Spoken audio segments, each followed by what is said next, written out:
ओ भाई साहब! मुन्नू के मुंह से चीख निकल रही थी जब वो दूसरी बार जंगल के अंदर से उड़ता हुआ आया और सीधे गुरु अगस्त्य और गुरु वशिष्ठ के सामने आ गया। दोनों मुन्नू को देखकर मुस्कुरा रहे थे।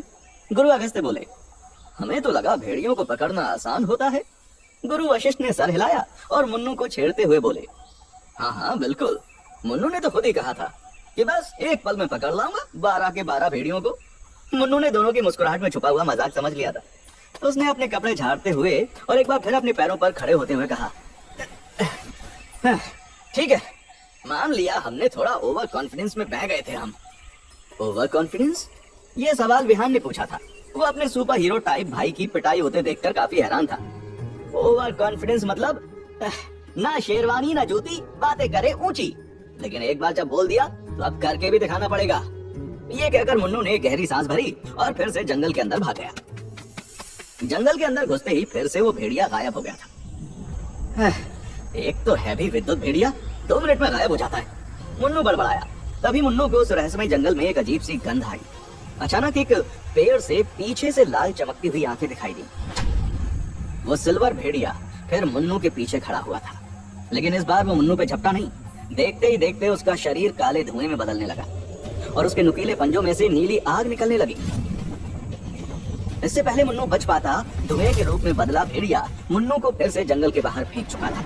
अबे, ये क्या ड्रामा है? एक भेड़िए में इतना भौकाल कैसे हो सकता है? मुन्नू झुंझलाते हुए बोला। सामने खड़े गुरु अगस्त्य बोले, आज तक कोई भी हैवदन को हरा नहीं पाया। मुन्नू बोला, अरे गुरुजी, जब प्यार पहली बार हो सकता है तो हार भी पहली बार हो सकती है। बिल्कुल हो सकती है, विहान और लाइशा एक साथ बोले। उनकी इस बात ने मुन्नू का हौसला तो बढ़ाया, लेकिन मुन्नू कुछ ही देर में फिर वहीं जमीन पर पड़ा हुआ था।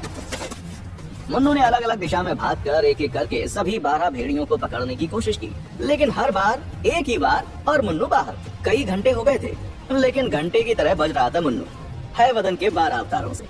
गुस्से में लाल मुन्नू चिल्लाते हुए बोला, ये क्या हो रहा है? पन्ना जी, आप कुछ मदद क्यों नहीं करते? तभी आवाज आई मुन्नू के कानों में, तुमने मदद मांगी ही नहीं तो मैंने की ही नहीं। माहेशमती तो बिना हमारे बोले आए थे ना, अब क्यों चुप हो? कैसे लड़े इस हैवदन से? सबसे पहले इन सभी भेड़ियों को तुम्हें एक जगह लाना होगा। ये तो हमें पता है, लेकिन ये हैवदन 12 अलग अलग अवतार ले सकता है, हम नहीं ले सकते।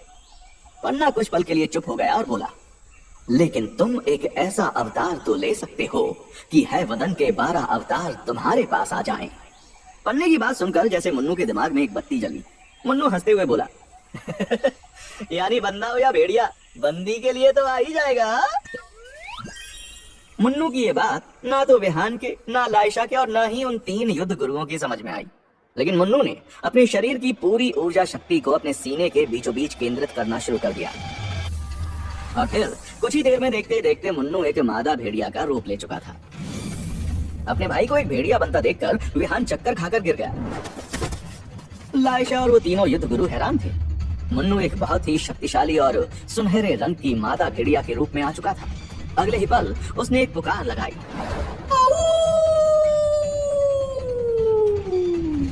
वो आवाज सुनते ही हैवदन के सभी अवतार दौड़ते हुए इकट्ठे हो गए और मुन्नू के सामने खड़े हो गए। जैसे ही वो सभी अवतार एक भेड़िए के शरीर में तब्दील हुए, मुन्नू ने एकदम से इंसानी रूप लिया और बिजली की गति से एक ऊर्जा की रस्सी से हैवदन को कैद कर दिया। ऊर्जा की रस्सी गले में पड़ते ही हैवदन बुरी तरह छटपटाया, लेकिन मुन्नू ने ऊर्जा की पाश को नहीं छोड़ा। मुन्नू हैवदन को काबू करने की कोशिश कर रहा था कि तभी गुरु अगस्त्य के एक इशारे से वो तिलिस्मी जंगल गायब हो गया और गायब हो गया हैवदन। मुन्नू ने ब्रह्म शक्ति योगपीठ की चुनौती पार कर ली थी। तीनों युद्ध गुरु मुन्नू का जलवा देखकर हैरान थे। विहान को अब होश आ गया था और लाइशा के चेहरे पर एक बहुत बड़ी मुस्कान थी।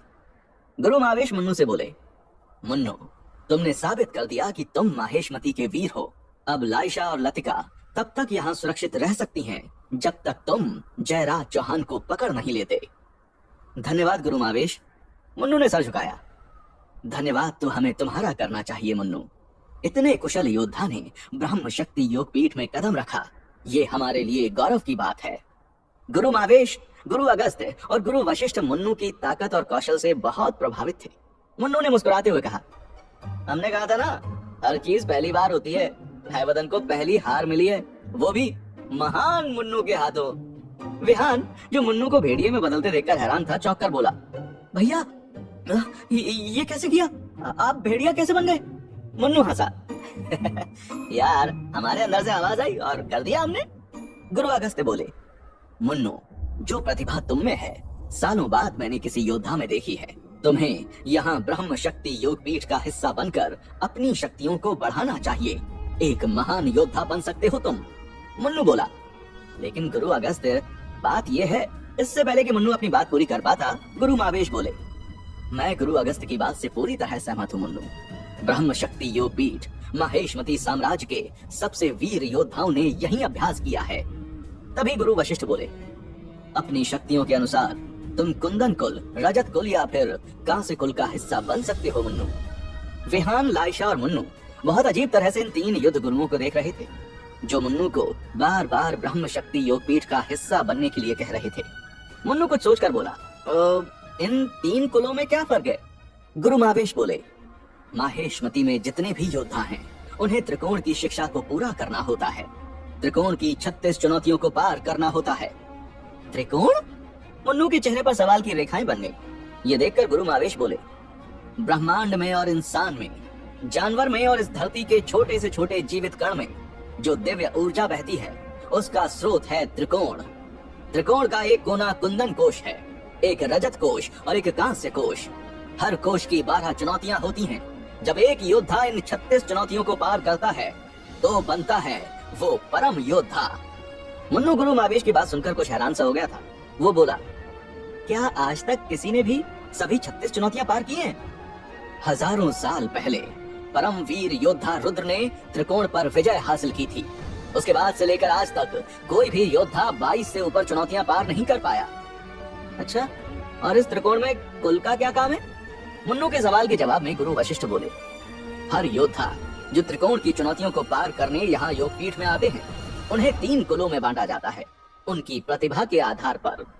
तभी गुरु महावेश बोले, कुंदन कुल में वो योद्धा होते हैं जिनका शारीरिक बल ज्यादा होता है और मंत्र शक्ति विद्या की पकड़ बहुत मजबूत होती है। मैं उसी कुल से हूँ। गुरु महावेश की बात पूरी नहीं हुई थी कि गुरु अगस्त्य बोले, और मेरा कुल यानी कि रजत कुल है, माहेशमती के सबसे बेहतरीन ऊर्जा योद्धाओं का कुल। और कांस्य कुल के योद्धा जाने जाते हैं रूप बदलने के लिए। सबसे शक्तिशाली काया पलट की विद्या होती है इनके पास, गुरु वशिष्ठ ने कहा। गुरु वशिष्ठ की बात सुनकर विहान बोला, भैया, आपको भेड़िए के रूप में आ गए थे, आपको सीधा कांस्य कुल में जाना चाहिए। नहीं विहान, मुन्नू की जगह कुंदन कुल में है, गुरु महावेश ने कहा। गुरु महावेश की बात काटते हुए गुरु अगस्त्य बोले, रजत कुल सही जगह है मुन्नू के लिए।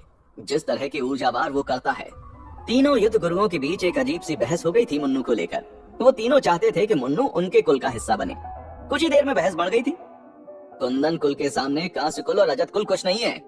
गुरु महावेश की बात सुनकर गुरु अगस्त्य ललकारते हुए बोले, वो तो सब जानते ही हैं कि हमारे कुल के छात्र आपके कुल के छात्रों का अभ्यास में क्या हाल करते हैं। कुंदन के नंदन घिसते हैं चंदन। मुन्नू आश्चर्य से उन तीनों युद्ध गुरुओं की बहस देखकर धीरे से विहान से बोला, दुल्हन से नहीं पूछेंगे कि उसे कौन सा लड़का पसंद है, आपस में फैसला कर लेंगे। भैया, हमें लगता है इनको समय लगेगा, हम बैठ जाते हैं। विहान ने ये बोला ही था कि तभी हजारों सालों के इतिहास में सबसे वीर योद्धा कांस्य कुल के रहे हैं। गुरु वशिष्ठ की बात पर बाकी दोनों गुरु हंस दिए। मुन्नू ये सब देखकर धीरे से बुदबुदाया, ये अभी तो भेड़ियों से निपटा था, अब इन गुरुओं से कैसे निपटूं? ठीक है, तो हम लोग आपस में मुकाबला कर लेते हैं, जो जीतेगा उसी के कुल का हिस्सा बनेगा मुन्नू। गुरु अगस्त्य बोले, हाँ हाँ देख लेते हैं गुरु अगस्त्य। गुरु वशिष्ठ भी बोले। तभी दूर से आवाज आई, अरे मुन्नू से तो पूछ लो कि उसे ब्रह्म शक्ति योगपीठ आना भी है या नहीं। लेकिन फिलहाल ये 3 ताकतवर बुड्ढे कुछ सुनने को राजी नहीं थे। उन तीनों के शरीर में दिव्य ऊर्जा का संचालन शुरू हो गया था। तभी ब्रह्म शक्ति योगपीठ के युद्ध क्षेत्र में शक्ति रक्षकों के साथ सामने आई बोलने वाली माहेशमती के महाराज मगाधीश की बेटी, मुन्नू की फैन राजकुमारी वैदेही। राजकुमारी वैदेही को देख के तीनों युद्ध गुरु शांत हो गए। राजकुमारी बोली, मैं देख सकती हूँ कि मुन्नू के चर्चे यहाँ भी मशहूर हो गए हैं। राजकुमारी, पहली बार किसी ने हैवदन पर विजय पाई है। गुरु महावेश की बात सुनकर राजकुमारी बोली, अच्छा, इसीलिए आप सब उसे ब्रह्म शक्ति योगपीठ का हिस्सा बनने का निमंत्रण दे रहे हैं। जी राजकुमारी। सभी युद्ध गुरुओं को देखने के बाद वैदेही ने मुन्नू की तरफ देखा और बोली, निमंत्रण तो काफी आ रहे हैं माहेशमती के मुन्नू के पास। मुन्नू राजकुमारी की बात पर मुस्कुराता हुआ बोला, स्टाइल ही कुछ ऐसा है। हमारा मतलब हम बस कर देते हैं और चीजें हो जाती हैं। सबसे नहीं होती, राजकुमारी ने भी मुस्कुराते हुए कहा। राजकुमारी की आंखों में मुन्नू के लिए बढ़ता प्रेम देखकर लाइशा बोली, ये तो है, बिल्कुल अलग है मेरे होने वाले स्वामी। लाइशा की बात सुनकर मुन्नू बोला, स्वामी? कौन? किसका? पगला बगला गई हो क्या? लाइशा की बात को नजरअंदाज करते हुए राजकुमारी वैदेही मुन्नू से बोली, हम चाहते हैं कि आप परम योद्धा बने। मुन्नू राजकुमारी वैदेही से बोला, जी राजकुमारी जी, हम सब बनेंगे, लेकिन उसके पहले हमें जयराज चौहान को उसके गुनाहों की सजा दिलवानी है। ठीक है मुन्नू, पहले आप जयराज चौहान को कानून के सामने पेश कीजिए, उसके बाद हम आपका स्वागत करेंगे। राजकुमारी वैदेही ने ये बात पूरी की ही थी कि तभी आसमान में एक बाज की चीख गूंज उठी। वो बाज हवा में लहराता हुआ और कलाबाजियां खाता हुआ आसमान से जमीन पर आ गिरा। जमीन पर गिरते ही उस बाज की मौत हो गई। मुन्नू भागकर उस बाज के पास गया। बाज की पीठ के ऊपर एक मासूम बच्ची को बांधा हुआ था। उस बच्ची को देखकर लाइशा के मुंह से चीख निकल गई, लतिका! लतिका का शरीर नीला पड़ा हुआ था, जिसे देखकर विहान बोला, इसके अंदर तो शैतान का जहर है। तभी आसमान में एक आवाज गूंजी, हाँ, क्योंकि मैं अब शैतान जयराज हूँ। मन्नू, एक एक करके तेरे हर साथी को खत्म करूंगा और आखिर में तुझे। रोक सके तो रोक ले मुझे। इधर लाइशा चिल्लाई, लतिका की सांसें नहीं चल रही है। एक एक करके तेरे हर साथी को खत्म करूंगा और आखिर में तुझे। रोक सके तो रोक ले मुझे। शैतान जयराज की आवाज गूंज रही थी आसमान में, लेकिन मौत का शोर मुन्नू के दिल में मच रहा था। गुरु मावेश भी लतिका के नीले पड़ चुके शरीर को देखकर बोले, हाँ, इसके अंदर शैतान का विष है। गुरु मावेश के चेहरे पर दिख रहा भय ये साफ बता रहा था कि लतिका की जान खतरे में थी। इसकी सांसें नहीं चल रही। अपनी बहन का बेजान शरीर बाहों में लिए लाइशा बोली, ये नहीं हो सकता, लतिका मुझे छोड़ के नहीं जा सकती। लाइशा की हालत खराब हो रही थी। गुरु अगस्त ने उसे सहारा दिया और समझाया, घबराओ मत, उसके प्राण उसके शरीर में ही हैं। शैतान के विष के असर से उसके हृदय की गति इतनी धीमी हो गई है कि तुम उसे सुन नहीं पा रही हो। हाँ, लेकिन जल्द ही इस विष को इस मासूम बच्ची के शरीर से निकालना होगा, वरना इसका हृदय बंद हो जाएगा और फिर इसकी मृत्यु भी हो सकती है। गुरु मावेश की बात सुनकर गुरु अगस्त ने उनको घूर कर देखा। तभी मुन्नू हड़बड़ाते हुए बोला, हाँ तो आप लोग निकाल दो ना विष, इतने बड़े गुरु लोग हो आप। गुरु मावेश ने जवाब दिया, ये काम इतना आसान नहीं है। अरे गुरुजी, क्या कह रहे हो आप? हमने कितनी ही फिल्मों में देखा है, जहाँ सांप ने काटा वहाँ से चूस चूस के जहर बाहर निकाल देते हैं। मुन्नू की बात सुनकर सब उसे हैरानी से देखने लगे। मुन्नू को कुछ ही देर में समझ आने वाला था कि ये कोई बॉलीवुड का सीन नहीं है, बल्कि ये एक ऐसी मुसीबत है जिसको सुलझाने के लिए उसे अपनी पूरी ताकत को लगाना होगा। शैतान का विष इस मासूम बच्ची की रगों में दौड़ रहा है और पूरी दुनिया में इस विष को काटने के दो ही तरीके हैं, शैतान का खून या। गुरु मावेश की बात पूरी भी नहीं हुई थी कि मुन्नू उनको देखने लगा और बोला, शैतान का खून? मतलब उसके लिए शैतान को पकड़ना होगा, उसके बाद उससे कहना होगा कि भैया जी जरा 2 बूंद जिंदगी की दे दो हमारी लतिका को। गुरु अगस्त बोले, शायद तुम्हारे अंदर वो शक्ति है कि तुम शैतान को पकड़ के उसके शरीर से खून निकाल लो, लेकिन उसके लिए समय नहीं है, क्योंकि शैतान कहाँ छुपा हुआ है ये कोई नहीं जानता और उसको ढूंढने का समय नहीं है तुम्हारे पास। तो फिर दूसरा तरीका बताइए। दूसरा रास्ता है जयंती का फूल। ये जवाब ना गुरु मावेश ने दिया था, ना गुरु अगस्त ने और ना ही गुरु वशिष्ठ ने। ये जवाब दिया था विहान ने। अबे तुम पूरे साइंटिस्ट हो बे, हाँ? तुम्हें कैसे पता? मुन्नू के सवाल के जवाब में विहान बोला, हम माहेशमती के चिकित्सा महाविद्यालय से जड़ी बूटी ज्ञान ही तो सीख रहे हैं। मुन्नू ने बहुत ही इम्प्रेस होते हुए विहान को देखा और कहा, वाह, तो भाई ये भी बता दो कि ये जयंती का फूल मिलेगा कहाँ? विहान एक पल के लिए रुका और फिर कुछ सोचकर बोला, बांडूप के झरने पर। हैं? भांडूप के झरने पे? मुन्नू हैरान होते हुए बोला, भांडूप नहीं, बांडूप के झरने पे। विहान की बात सुनकर मुन्नू ने गहरी सांस ली और बोला, तो फिर सोचना क्या है? चलो चलते हैं झरने पे। गुरु मावेश बोले, मुन्नू ये आसान नहीं होगा। ये सुनकर मुन्नू हंस दिया और बोला, आसान होता तो हमें आश्चर्य होता गुरुजी, आसान तो माहेशमती में कुछ नहीं होता। समझो मुन्नू, ये झरना कोई मामूली झरना नहीं है, ये एक तिलिस्मी झरना है जहाँ बड़े बड़े योद्धा ध्यान करने जाते हैं और अपनी ऊर्जा शक्ति का स्तर बढ़ाने की कोशिश भी करते हैं, लेकिन वहाँ हर कदम पर मृत्यु है। गुरु वशिष्ठ बोले, अपने जोश को रोको और हमारी बात सुनो। बांडूप का झरना? लेकिन मुन्नू अपना मन बना चुका था, क्योंकि इसी बीच परम वेद के पन्ने ने उसे ये कह दिया था कि उसके सफर का अगला पड़ाव था बांडूप का झरना। लाइशा, विहान, तुम दोनों यहीं हमारा इंतजार करो, हम बहुत जल्द ही ये जड़ी बूटी लेकर वापस लौटेंगे। मुन्नू की बात सुनकर विहान बोला, भैया आप भूल गए कि आपकी हिम्मत का हौसला हम हैं, हम भी चलेंगे आपके साथ। मुन्नू जानता था कि विहान उसकी बात नहीं मानेगा और उसके साथ ही चलेगा, इसीलिए उसने कहा, अरे यार चलो ठीक है, चलो तुम भी थोड़ा सा फैंटम बन के देख ही लो। और सुनो बे, पूछना मत ये फैंटम होता क्या है, नहीं तो मार के लपड़ बुद्धि शुद्ध कर देंगे तुम्हारी। हम समझ गए भैया। मुन्नू और विहान ने सबसे विदा ली। मुन्नू उन तीनों युद्ध गुरुओं से बोला, आगे डिसाइड करते हैं कि हमें किससे कोचिंग लेनी है, तब तक आप लोग लाइशा को संभालें। तभी ब्रह्म शक्ति योगपीठ के ऊपर कई सारे बात सवार लहराते हुए नजर आए और फिर कुछ ही देर में देखते ही देखते वो सभी बात सवार वहां उनके सामने युद्ध क्षेत्र में उतर चुके थे।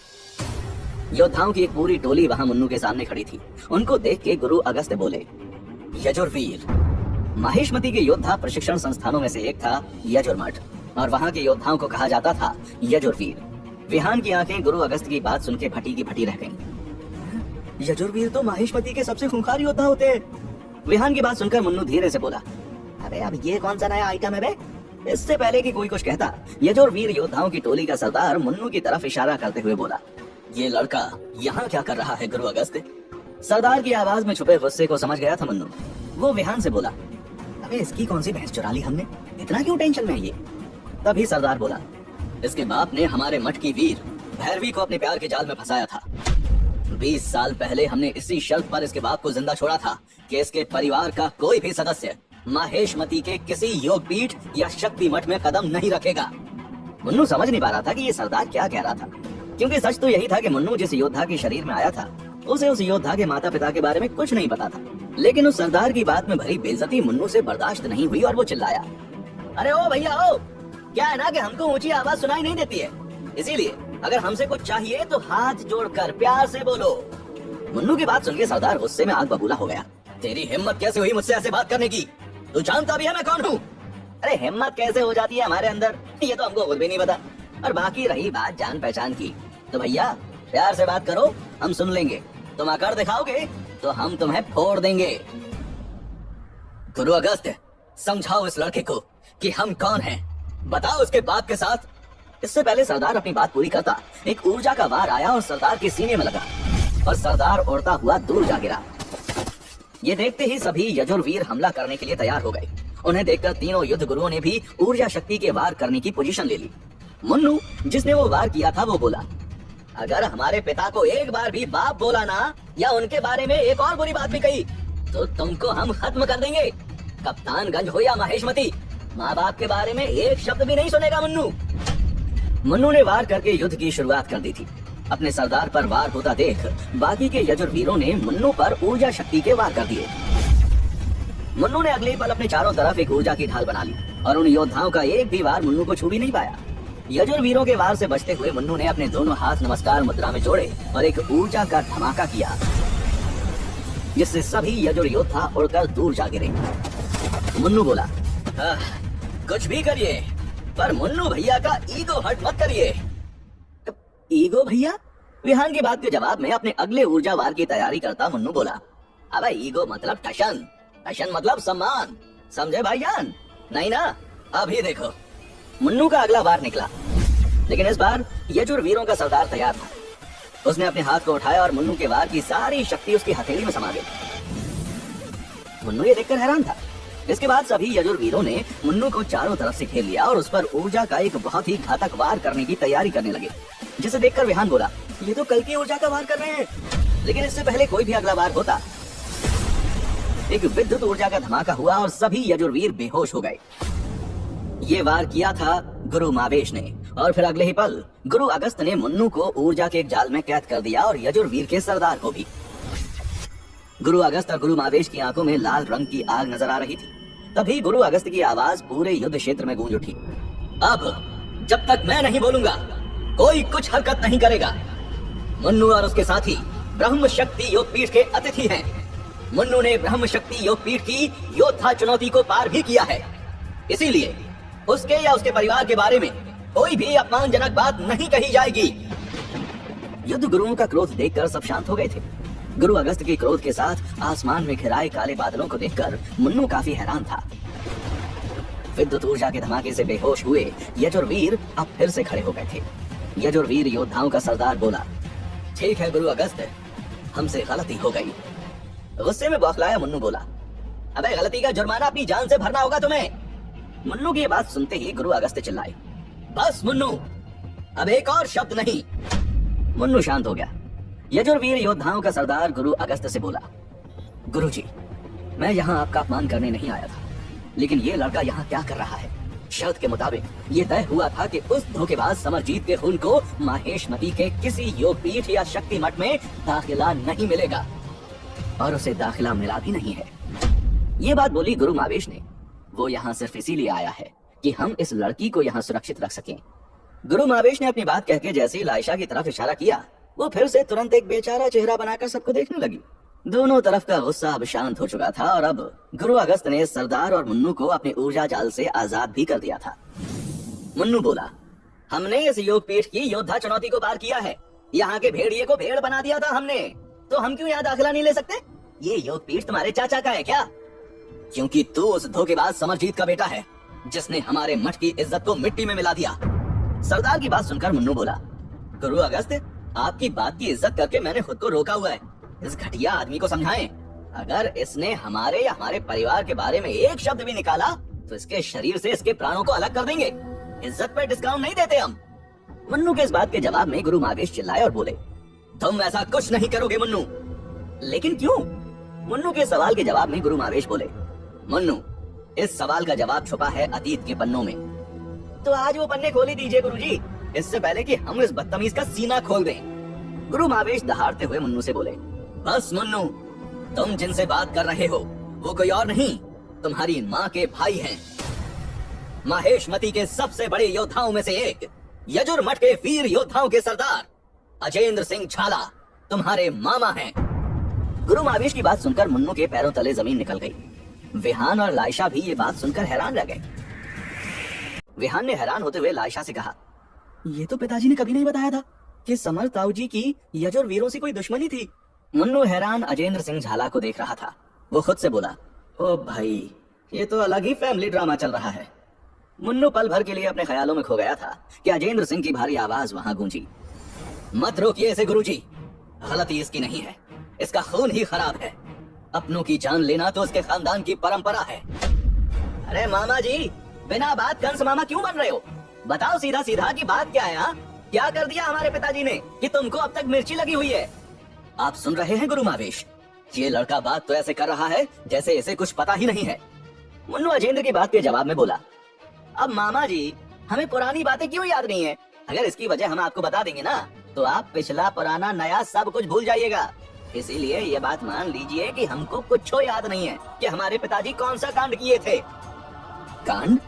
अजेंद्र हैरान होते हुए बोला, अरे हमारा मतलब है कि आप हमें बताएं कि हमारे पिताजी ने आपकी कहानी में क्या परेशानी पैदा कर दी है, क्यों हैं आप उनके दुश्मन? तुम्हारे इस प्रश्न का उत्तर मैं दूंगा। ये बात कही थी गुरु अगस्त ने। वो आगे बोले, माहेशमती में हर 10 सालों में सभी युद्ध प्रशिक्षण संस्थानों के योद्धाओं का मुकाबला होता था, जिसे शौर्य कुंभ कहा जाता था। माहेशमती के सभी योद्धा योग पीठ और मठों से इस मुकाबले में भाग लेने आया करते थे।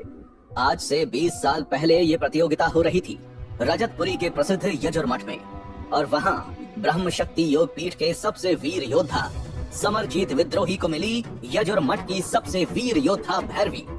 भैरवी जितनी अच्छी योद्धा थी, उससे कहीं ज्यादा खूबसूरत लड़की थी। समरजीत ने शौर्य कुंभ तो जीत लिया, लेकिन अपना दिल हार गया। जब समरजीत ने भैरवी के सामने विवाह का प्रस्ताव रखा तो उसने तुरंत ही हाँ कर दी, क्योंकि वो भी समरजीत से प्रेम करने लगी थी। लेकिन परेशानी ये थी कि भैरवी का विवाह झाला परिवार के मुखिया के बेटे नरेश के साथ तय कर दिया गया था। साथ ही नरेश वो योद्धा था जिसे समरजीत ने शौर्य कुंभ के आखिरी युद्ध में हराकर शौर्य कुंभ जीता था। तुम्हारे पिता समरजीत और भैरवी का भाई अजेंद्र बहुत अच्छे दोस्त थे, इसीलिए समरजीत ने अजेंद्र को बेवकूफ बनाकर भैरवी को रजतपुरी से भगा लिया और फिर दोनों ने विवाह कर लिया। जब ये बात बाहर सबको पता चली तो यजुर मठ और ब्रह्म शक्ति योगपीठ के योद्धाओं के बीच युद्ध हो गया। आखिरी में सब लोगों ने समरजीत और भैरवी के रिश्ते को मान्यता दे दी, लेकिन समरजीत और भैरवी को ये दंड भी दिया कि वो या उनका कोई भी उत्तराधिकारी कभी भी माहेशमती के किसी भी मठ या योगपीठ में विद्या ग्रहण नहीं कर सकता था।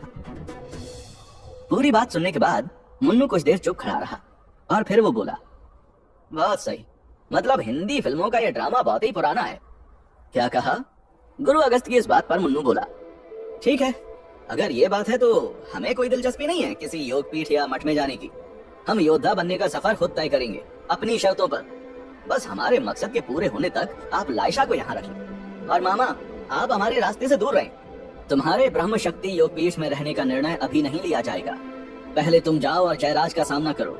तुम्हारे वापस लौटने के बाद महाराज मगाधीश के दरबार में ही ये निर्णय होगा, क्योंकि 20 साल पहले जो भी हुआ हो, आज का सच यही है कि तुम एक महान योद्धा बन सकते हो। तुम्हारे अंदर हर वो गुण दिखता है कि तुम एक दिन त्रिकोण की सभी 36 चुनौतियों को पार कर लोगे। ये बात गुरु वशिष्ठ ने बोली थी। पहली बार उन्होंने मुन्नू के जौहर को इतना सराहा था। ठीक है, तो तय रहा, मुन्नू ब्रह्म शक्ति योग पीठ में रहेगा या नहीं, इसका फैसला उसके वापस आने के बाद होगा। गुरु मावेश की ये बात सुनकर मुन्नू धीरे से बोला, अरे कोई हमसे भी पूछ लो कि हमें कोचिंग चाहिए या नहीं। ये तो वही बात हो गई कि लड़के को दिखा रहे हैं एक के बाद एक लड़की शादी के लिए, और लड़का बोल रहा है कि हमको लड़की नहीं, लड़के में इंटरेस्ट है। मुन्नू को खुद से कुछ बड़बड़ाता हुआ देखकर गुरु अगस्त्य बोले, मुन्नू, तुम ये क्या बार बार अपने आप से बोलने लग जाते हो? मुन्नू हड़बड़ाते हुए बोला, गुरुजी, हम बोल नहीं रहे होते, हम मुंड शक्ति चंड मस्ती मंत्र का उच्चारण करते हैं। ये कौन सा मंत्र है? ये मंत्र हमें शांत रखने के लिए है। इसके बारे में हम आपको विस्तार में आकर बताएंगे। फिलहाल हम चलते हैं। लतिका को शैतानी जहर से बचाना है, जयंती का फूल लाना है। मामा जी, आप भी वापस घर जाओ, कोल्ड ड्रिंक पियो, ज्यादा कंस ना बनो हमसे। अबे बयान, गाड़ी निकालो। हमारा मतलब है राका और जबा को निकालो। ये कहकर मुन्नू फटाफट भागता हुआ वहाँ से निकल गया, बांडू के झरने की ओर। मुन्नू और विहान ब्रह्म शक्ति योगपीठ से बहुत दूर हिंद महासागर के पार बसे काराकोरम के जंगलों में जा पहुंचे थे। आसमान में ड्रैगन जबा पर सवार मुन्नू अपने हाथ में परमवेद का पन्ना लिए हुए था। पन्ना जी, ये परमवेद के बाकी के पन्नों को ढूंढने के चक्कर में कुछ ज्यादा ही उलझते जा रहे हैं हम। अब तो हमें लगने लगा है कि हम कप्तानगंज के नहीं बल्कि माहेशमती के मुन्नू हैं। परमवेद के उस दिव्य पन्ने पर एक मुस्कुराता हुआ चेहरा बन गया और आवाज आई, रास्ता भले ही लंबा हो लेकिन तुम्हें अपनी मंजिल जरूर मिलेगी। अरे मंजिल का तो पता नहीं पन्ना जी, हर कदम पर एक नई मुसीबत जरूर मिल रही है। हम कुछ ज्यादा ही इन्वॉल्व होते जा रहे हैं। 5432 साल पहले के विद्रोही में। मुन्नू की ये खींचतान के चलते चलते जबा और राका काराकोरम के जंगल के उस हिस्से में पहुंच चुके थे जहां बांडूक का झरना था। मुन्नू ने देखा कि आसमान से लेकर जमीन तक पानी की एक विशाल धारा गिर रही है। राका पर सवार विहान चिल्लाया, भैया देखो, बांडूक का झरना। क्योंकि ये झरना आसमान में बसी रूह नगरी से धरती पर गिरता है, और क्योंकि इस झरने में पानी चट्टानों के अलग अलग स्तर से होते हुए नीचे आता है, इसीलिए लोग इसे स्वर्ग की सीढ़ी भी कहते हैं। मुन्नू ने अपनी नजरें घुमाई तो उसने देखा वो झरना ऐसा लग रहा था कि आसमान से पानी नहीं, अमृत बह के धरती पर आ रहा हो। अपने ड्रैगन जबा को नीचे झरने की गहराई पे उतारते हुए मुन्नू बोला, तो इस झरने की ही किसी एक सीढ़ी पे मिलेगा जयंती का फूल, जो लतिका की जान बचाएगा। जहाँ एक तरफ मुन्नू बांडूक के झरने तक पहुंच गया था, वहीं कांस्य नगरी में युवराज के पास संदेश भी पहुंच चुका था, जो कांस्य नगरी के महल में युवराज का अफसर ज्ञानेंद्र उसे बता रहा था। हमारे जासूसों से मिली खबर के मुताबिक मुन्नू बांडूक के झरने के लिए निकल गया है। अजेंद्र सिंह तक मुन्नू के ब्रह्म शक्ति योगपीठ जाने की खबर पहुंचाने से कोई फायदा नहीं हुआ। युद्ध गुरुओं ने तय कर लिया है कि वो मुन्नू के बांडूक के झरने से वापस आने के बाद महाराज मगाधीश के दरबार में फैसला करेंगे कि वो वहाँ युद्ध शास्त्र सीख सकेगा या नहीं। अपने अफसर की बात सुनकर युवराज बोला, वो किसी भी हालत में ब्रह्म शक्ति योगपीठ से शिक्षा नहीं ले सकता। वो मुन्नू पहले ही बहुत शक्तिशाली है। अगर उसने वहाँ से शिक्षा लेकर त्रिकोण के खानों पर विजय पाली तो हम कभी भी कुंदनगढ़ को तबाह नहीं कर सकेंगे। तो क्या करें महाराज? करेगा तो शैतान जयराज, जिसने जाल बिछाया हुआ है मुन्नू के लिए बांडूक के झरने पर। बांडूक के झरने की झील को मुन्नू देख रहा था और उसे देख के उसके पास कोई शब्द नहीं थे। सूर्य की लालिमा जब उस झील पर पड़ती थी तो वो कई रंगों में बिखर जाती थी। काराकोरम की पहाड़ियों की गोद में बसी इस झील में अनंत शक्तियां और काले रहस्य छुपे हुए थे। 9900 फुट ऊंची इस झील में 9 ऊंची सीढ़ियां थीं, यानी कि एक के ऊपर एक 9 पहाड़ियां थीं जिनसे होकर झरना बहता था। अजीब तिलिस्मी झील थी ये। इस पर चढ़ने के लिए एक योद्धा को एक एक करके इन सीढ़ियों को पार करना होता था। हर सीढ़ी की अपनी ताकत, अपनी ऊर्जा होती थी। और सबसे खास बात, जब कोई योद्धा सीढ़ी पर अपने पैर रखता तो ये झील उसकी ताकत के बराबर का ही धक्का उस योद्धा को जल ऊर्जा के वार से देती। जो उसको सह लेता वो आगे बढ़ता, और ये क्रम आगे बढ़ते बढ़ते और खतरनाक हो जाता था। माहेशमती के इतिहास में आज तक कोई भी योद्धा 8वीं सीढ़ी से आगे नहीं जा पाया था। लेकिन आश्चर्य की बात यह थी कि मुन्नू इस झरने पर अकेला नहीं था। माहेशमती के हजारों योद्धा इस झरने के पास खड़े हुए थे। कुछ योद्धा पहली, दूसरी और तीसरी सीढ़ी पर थे। इस झरने का पानी शरीर पर पड़ते ही योद्धाओं को एक अलग ही ऊर्जा का एहसास होता था। कुछ योद्धा लहूलुहान होकर झील से बाहर भी आ रहे थे। लोगों का शोर हर तरफ सुनाई दे रहा था, लेकिन बहुत से लोग जबा को देखकर हैरान थे। लोग आपस में कह रहे थे, देखो यही है वो योद्धा, यही है ड्रैगन सवार, ये यहाँ क्या करने आया है। कांस्य नगरी से ड्रैगन को पकड़ने वाले योद्धा की खबर पूरे माहेशमती में थी। कुछ ही दिनों में मुन्नू पूरे माहेशमती में मशहूर हो गया था। मुन्नू बोला, हम जा रहे हैं जयंती का फूल ढूंढने। और ये कहकर मुन्नू ने झरने में छलांग लगा दी। झरने की धारा में एक अजीब सी लय थी। झरने के उस पानी ने मुन्नू के शरीर को चारों तरफ से घेर लिया और उसकी सांसों पर एक दबाव महसूस होने लगा। धीरे धीरे उसे घुटन महसूस होने लगी। उसका शरीर हल्का सा कांपने लगा, लेकिन मुन्नू तेजी से ऊपर बढ़ने लगा। मुन्नू ने ऊर्जा शक्ति से उड़ने की कोशिश की, लेकिन वो वहां पर काम नहीं कर रही थी। मुन्नू को पत्थरों के रास्ते ही ऊपर चढ़ना था। मुन्नू ने खुद से कहा, एक कप्तानगंज का झरना था, आराम से बैठ के भुट्टा खाओ, नूडल्स खाओ और यहाँ जान से जाओ, कुछ ज्यादा ही जादू है यहाँ पर। मुन्नू बहुत ही बहादुरी से उस झरने की पानी की तीव्रता का सामना करते हुए ऊपर चढ़ रहा था और तभी उसे कुछ भूतिया आकृतियां दिखाई देने लगी। इन आकृतियों के चेहरे विकृत और डरावने थे। मुन्नू जो देखते ही देखते झरने के तीसरे स्तर को पार कर गया था, करीब 3000 फुट की ऊंचाई पर था। वो बोला, ये भूत बाबा हमें रोकने के लिए ही आए हैं, अगर यहाँ से नीचे गिर गए तो टोमेटो सॉस बन जाएगा हमारा। मुन्नू का अंदाज सही था, क्योंकि उसने जैसे ही अगला कदम बढ़ाया, उन भूतिया आकृतियों ने उसको जकड़ लिया। उनके जोरदार वार से मुन्नू के मुंह से खून निकलने लगा। मुन्नू चाहकर भी खुद को उनकी पकड़ से आजाद नहीं करा पा रहा था। हमारी शक्ति इन पर बेकार है, हमारे वार इनके धुएं के बने शरीर के आर पार हो रहे हैं। मुन्नू छटपटा रहा था खुद को छुड़ाने के लिए, लेकिन उन आकृतियों ने उसका सर पकड़ के झरने के गिरते पानी के नीचे कर दिया। मुन्नू को ऐसा लगा कि मानो उसका सर पानी के प्रेशर से फट जाएगा।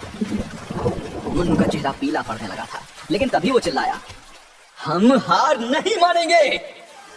इतना कहकर मुन्नू ने पूरी ताकत से अपने शरीर से चिपटी उन भूतिया आकृतियों को एक झटके में अलग कर दिया। फिर मुन्नू ने पूरी ताकत लगा के अपनी ऊर्जा शक्ति को जागृत किया, लेकिन अगले ही पल उन आकृतियों ने मुन्नू पर उसकी ऊर्जा शक्ति से दोगुनी ऊर्जा शक्ति का वार किया। नीचे खड़े सभी लोगों ने देखा, हजारों फुट ऊपर झरने में हुआ वो धमाका। मुन्नू लड़खड़ा गया और बेहोश होता हुआ 3000 फुट की ऊंचाई से बेहोशी की हालत में झरने से नीचे गिर रहा था, अपनी मौत की तरफ। नीचे खड़े सभी लोग डरे हुए ये दृश्य देख रहे थे, खासकर विहान। लेकिन तभी झरने के अंदर से एक हाथ आया और उसने मुन्नू का हाथ पकड़ लिया। अपनी मौत की तरफ गिरता मुन्नू वहीं हवा में लटक गया। जैसे ही झटके से उसके नीचे गिरते शरीर को इस अनजान शख्स ने पकड़ा, मुन्नू को होश आ गया। मुन्नू ने देखा कि वो हवा में लटक रहा है और अगले ही पल वो घबरा गया। अबे ये क्या चल रहा है, हम हवा में क्यों लटके हैं? और तभी मुन्नू ने ऊपर देखा तो उसे दिखी एक बहुत ही खूबसूरत लड़की। मुन्नू उसे देखता ही रह गया। कहाँ जा रहे थे दोस्त, इतनी जल्दी में? हाँ? उस लड़की की बात सुनकर मुन्नू उसकी खूबसूरती के नशे से बाहर आया। अगले ही पल उस लड़की ने उसे एक झटके से ऊपर खींच लिया। हवा में झूल रहे मुन्नू के पैरों के नीचे एक बार फिर से जमीन थी। शुक्रिया हमारी जान बचाने के लिए, ये कहकर मुन्नू ने उस लड़की को सर से पैर तक देखा और देखता ही रह गया। लंबा कसा हुआ शरीर, सांवला रंग, काले घुंघराले बाल जो उसने एक योगिनी की तरह सर के ऊपर बांधे हुए थे, बड़ी बड़ी भूरी आंखें, भरे होंठ, शरीर पर कवच के नीचे लिपटा लाल रंग का एक छोटा सा अंग वस्त्रम। मुन्नू का मुंह खुला और जबान बंद हो गई थी। फिर झरने के पानी में भीगी इस हसीन दिलरुबा को देखकर मुन्नू एकदम से बोला, मंदाकिनी? क्या? वो लड़की बोली, हम फिल्म देखे थे। ये कह के मुन्नू चुप हो गया। इस तरह देखोगे तो कीमत चुकानी पड़ेगी। मुन्नू उस लड़की की बात सुनकर बौखला गया और इधर उधर देखते हुए बोला, क्या मतलब?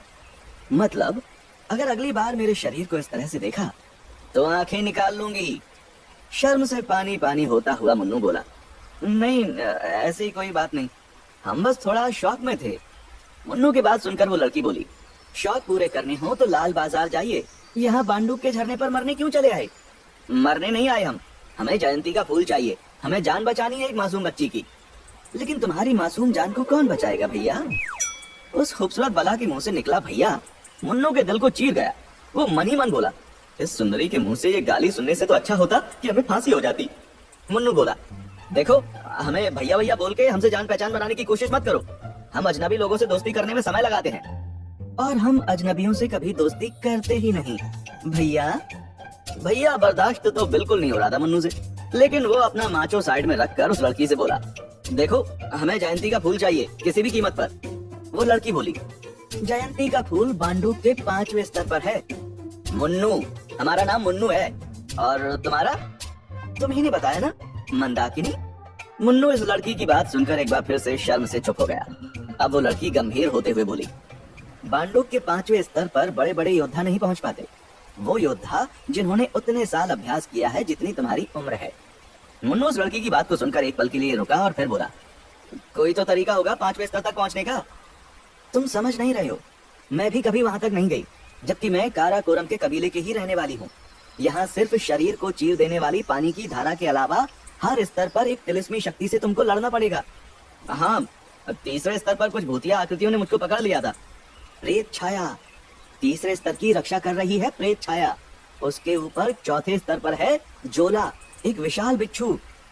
और 5वें स्तर पर क्या है? मुन्नू के सवाल के जवाब में वो लड़की बोली, मैं कभी 5वें स्तर तक गई ही नहीं, मेरी शरीर की ऊर्जा का वो स्तर है ही नहीं। मुन्नू मुस्कुराया और बोला, कोई नहीं, आज 5वां स्तर भी देख लेंगे। उस लड़की ने मुन्नू को एक पल के लिए देखा और फिर वो लड़की बोली, चलो तुम मेरी मदद करोगी? लेकिन क्यों? क्योंकि तुम्हें देखकर लगता है कि तुम कमजोर हो और अकेले ये तुमसे नहीं होगा, और मासूम मुन्नू की जान बचाऊंगी मैं, तभी तो तुम उस मासूम लड़की की जान बचा पाओगे। मुन्नू और उसकी मंदाकिनी दोनों एक बार फिर उस झरने पर चढ़ने लगे थे। झरने से गिरता पानी इतना तेज था कि आदमी का शरीर फट जाए, लेकिन मुन्नू का शरीर कोई साधारण व्यक्ति का नहीं था, वो एक योद्धा था। और वो मंदाकिनी भी एक जलपरी की तरह पानी की धार को चाकू की तरह काटती हुई ऊपर चढ़ती चली गई। दोनों जैसे झरने के 3रे स्तर पर पहुंचे, प्रेत छाया फिर से वहां प्रकट हो गई। वो लड़की चिल्लाई, इन्हें काबू करने का एक ही तरीका है। क्या? मुन्नू ने पूछा। तो जवाब में वो लड़की एक कलाबाजी खाते हुए उन प्रेत छाया के घेरे से बाहर आ गई। उसने अपने शरीर की पूरी ऊर्जा को समेटा। अब उसकी आंखों में सफेद और नीले रंग की रोशनी दिख रही थी। उसके सामने चेहरे पर बर्फ के छोटे छोटे क्रिस्टल नजर आने लगे थे, और फिर उसके मुंह से निकली बर्फ की शीत लहर, और झरने के पानी में तैरती उस प्रेत छाया को उस लड़की ने बर्फ की एक चट्टान में कैद कर दिया। मुन्नू ये देखकर हैरान रह गया और बोला, अरे तुमने तो सारे भूतों को एक बर्फ की सिल्ली में जमा दिया। प्रेत छाया को पकड़ना मुश्किल था, लेकिन जिस पानी में ये बह रही है उस पानी को हम जमा सकते थे, वही किया मैंने। चलो अब आगे बढ़ो, तुम्हारा मतलब है ऊपर चढ़ो।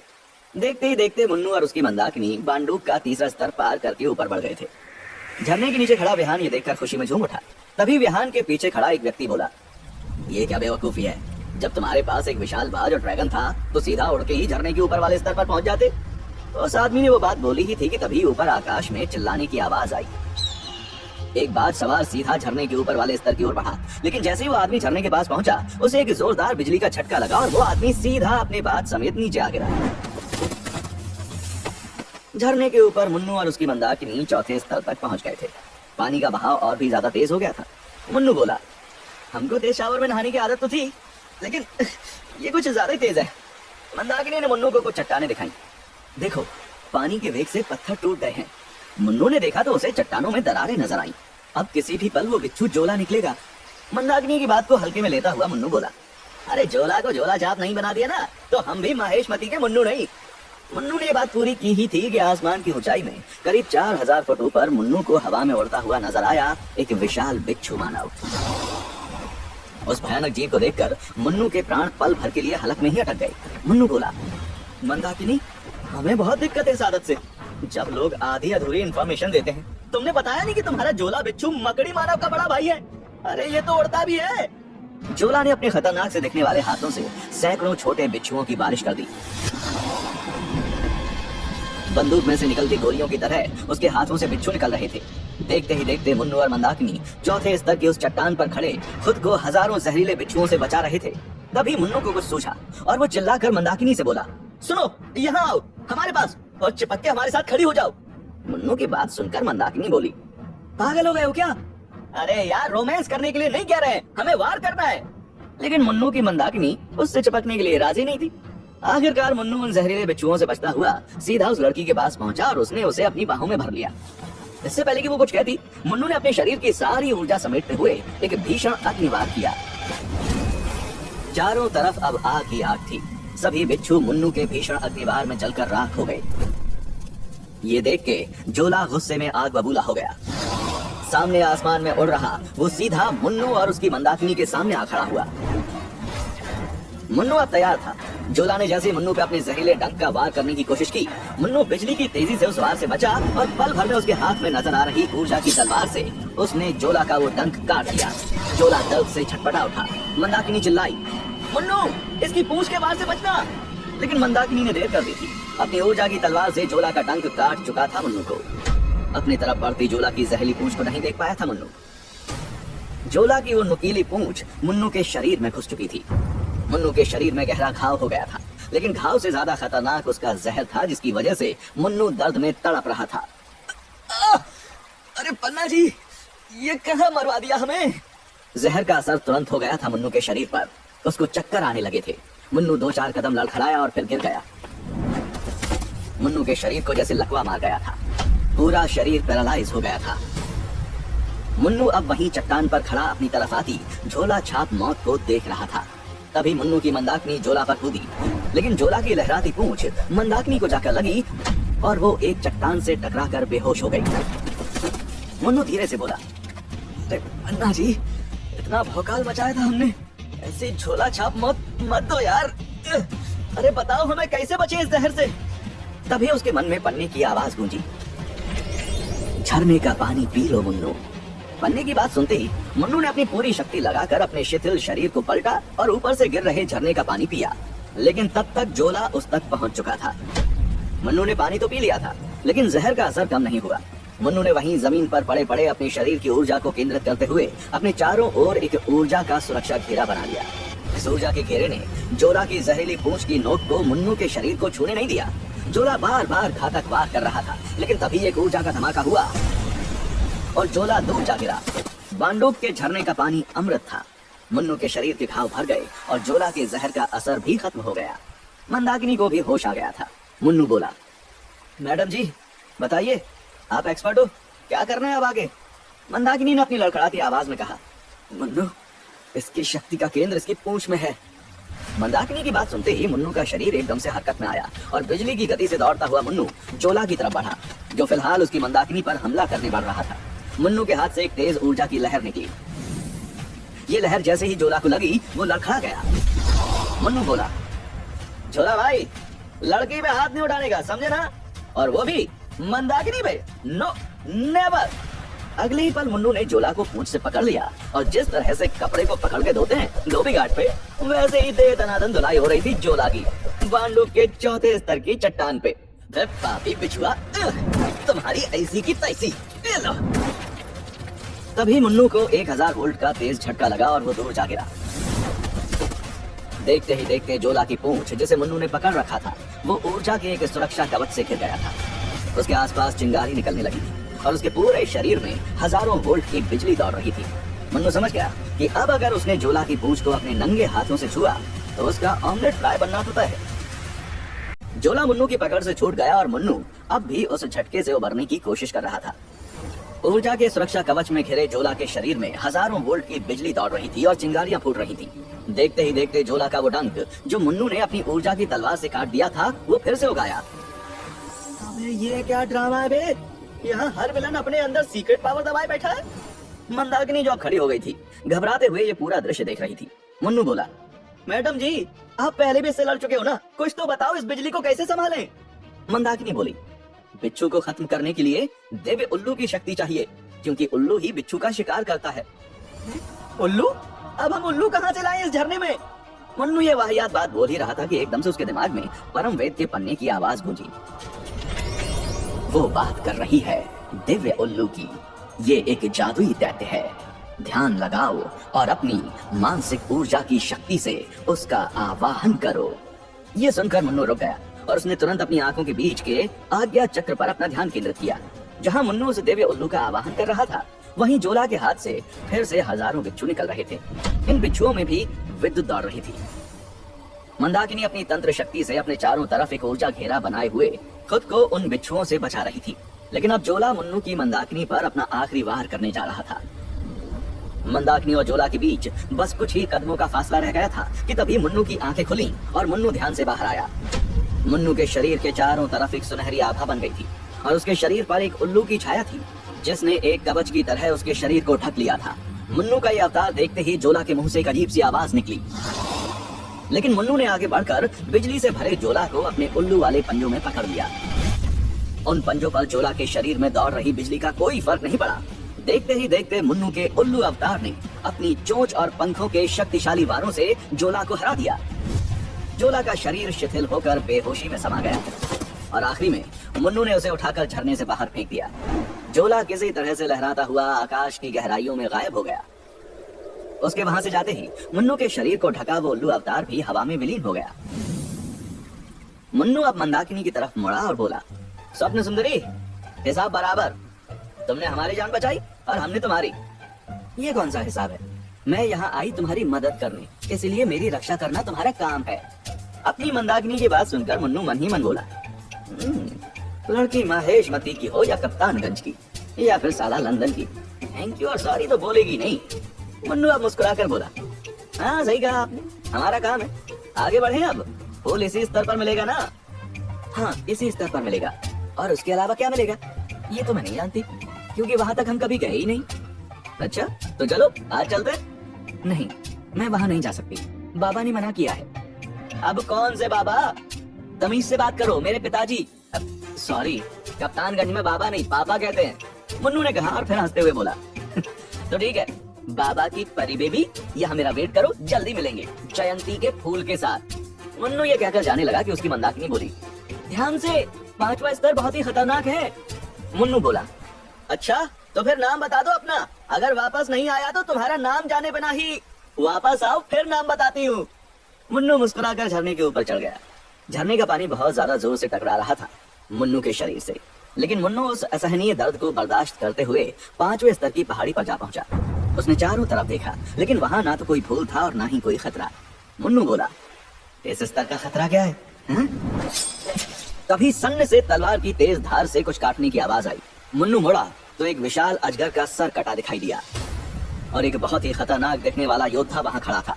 अजगर के खून से सनी अपनी तलवार साफ करते हुए वो बोला, खतरा था, खत्म कर दिया मैंने। मुन्नू एकदम से तैनात हो गया और बोला, अबे तुम कौन हो बे? वो योद्धा जिसका चेहरा ढका हुआ था वो बोला, मैं हूँ महेशमती का सबसे शैतानी योद्धा विकराल, शैतान जयराज का वीर, जो आया है तेरा अंत करने। पांडु के झरने के 5वें स्तर पर खड़ा था एक लंबा चौड़ा योद्धा। इसका पूरा शरीर काले रंग की पट्टियों में लिपटा हुआ था, जिनमें से काले रंग का धुआं उठ रहा था। मुन्नू को धमकी देते हुए विकराल ने अपनी काली धातु की बनी तलवार का मुंह मुन्नू की तरफ कर दिया था। मुन्नू पल भर के लिए तो विकराल को देखकर हैरान हुआ, लेकिन फिर बोला, भाई जयराज कितना डरपोक है, अपने बंदे भेजता रहता है लेकिन खुद आते ही नहीं। हमारे कप्तानगंज में ऐसा कोई पंगा नहीं जिसमें सबसे आगे बढ़ के हमने किया दंगा नहीं। वैसे यार तुम ऊपर कैसे आए? हमने तो तुम्हें देखा ही नहीं तो तुम्हारी जैसी गंदी शक्ल हम कभी भूलते भी नहीं। मुन्नू की बात के जवाब में विकराल की तलवार से ऊर्जा की एक लहर निकली, लेकिन मुन्नू चीते सी फुर्ती के साथ एक तरफ हो गया और बच गया। मुन्नू ने कहा, वैसे तुम्हारा कॉस्ट्यूम बहुत ही बढ़िया है, एकदम मम्मी टाइप लगते हो। जवाब में विकराल ने मुन्नू पर अपनी चाबुक से वार किया। ये चाबुक कोई साधारण चाबुक नहीं था। इस चाबुक में से वही अजीब सा धुआं निकल रहा था जो विकराल के शरीर पर बंधी पट्टियों से निकल रहा था। अरे यार मैं बात कर रहा हूँ लेकिन तुम वार पर वार किए जा रहे हो, जयराज के गुलाम। ये कहते हुए मुन्नू विकराल की चाबुक से बचा और उसने अपनी पूरी ताकत लगाकर पलटवार किया। मुन्नू की दोनों हथेलियों के बीच से एक सुनहरे रंग की किरण निकली जो सीधे जाकर विकराल के सीने में लगी, और विकराल को कुछ भी नहीं हुआ। विकराल ने वो सारी ऊर्जा सोख ली और इस बार उसके शरीर की बंधी पट्टियों से सुनहरे रंग का धुआं निकला।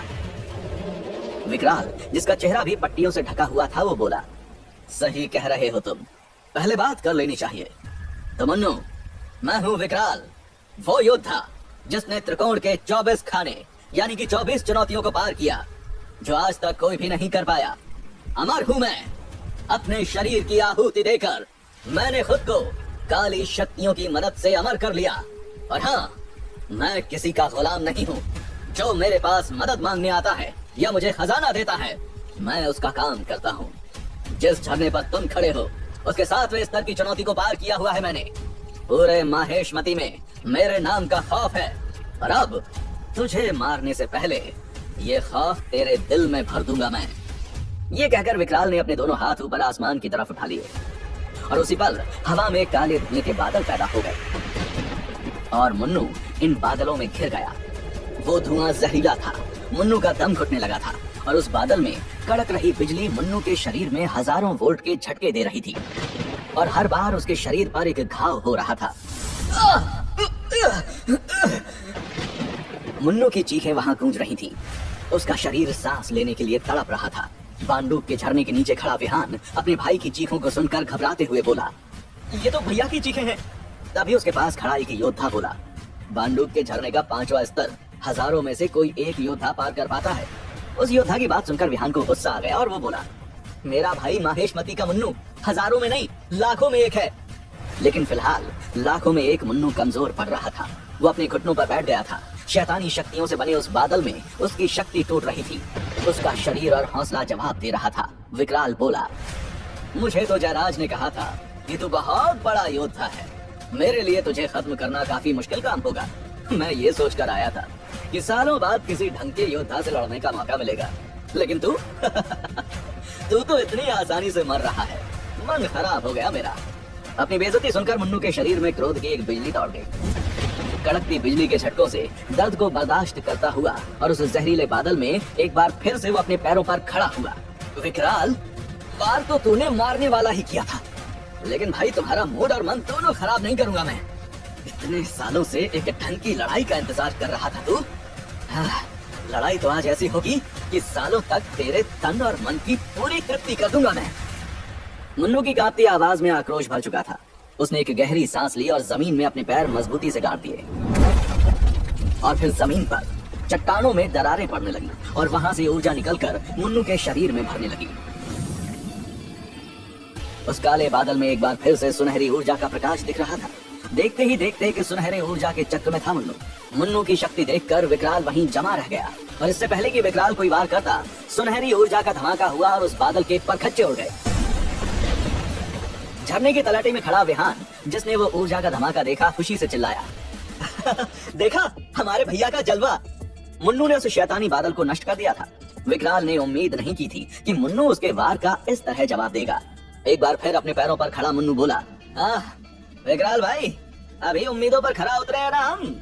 वही अकड़, वही तेवर, विद्रोही का ही खून है तू और उसी की तरह तुझे खुद पर कुछ ज्यादा ही भरोसा है। ये तो मेरा सबसे हल्का वार था मुन्नू। मुन्नू ने विकराल की बात सुनी और हैरान हो गया। अरे तो किसने कहा है हल्का वार करने का, लगाना अपना दम। मुन्नू ने विकराल को चुनौती तो दे दी थी, लेकिन वो ये नहीं जानता था कि विकराल माहेशमती के इतिहास का सबसे बड़ा योद्धा था, जो शैतान का उपासक बन गया था। मुन्नू ने पूरी ताकत लगाकर ऊर्जा का वार किया, लेकिन वो ऊर्जा फिर से विकराल के शरीर में सोखी। विकराल ने बस अपने हाथ का इशारा किया और बांडूक के झरने का पानी तेज गोली की तरह जाकर मुन्नू को लगा और उसके पैर जमीन से उखड़ गए और वो एक बार फिर से गिर गया। गुस्से में पागल हो रहे मुन्नू ने किसी तरह खड़े होते हुए विकराल पर वार करने की कोशिश की, लेकिन मुन्नू फिर से उसका कुछ नहीं बिगाड़ सका। मुन्नू की तरफ धीरे धीरे बढ़ रहे विकराल के हाथ के एक इशारे से हवा का एक झोंका मुन्नू को एक तिनके की तरह उड़ाकर ले गया। मुन्नू के मुंह से खून निकलने लगा। पट्टियों के पीछे छुपे चेहरे से आवाज आई, तेरे अंदर क्षमता है, लेकिन तू अभी तैयार नहीं है। 5वें स्तर के अजगर को नहीं हरा पाता तू। मुन्नू, जिसका शरीर अब काफी कमजोर पड़ चुका था और बहुत घायल हो गया था, बोला, अजगर का तो पता नहीं, लेकिन तुझे तो हरा ही दूंगा। मुन्नू की बात सुनकर विकराल की भयानक हंसी आकाश में गूंजी और फिर उसने मुन्नू से कहा, मुझे हराएगा तू? नहीं, असल में हराऊंगा नहीं। पहले हराने की सोची थी, लेकिन फिर लगा कि तेरी इतनी बुरी शक्ल है, तुझे जान से ही मार देता हूँ। कैसी बातें करते हो मुन्नू, अगर तुम मुझे मारोगे तो लोग क्या कहेंगे? माहेशमती के मुन्नू ने अपने बाप को मार दिया। ये बात मुन्नू के कान में और विकराल का अगला वार मुन्नू के सीने तक पहुंच गया था और बेहोश हो रहा मुन्नू दर्द में कम, अचंभे में ज्यादा था।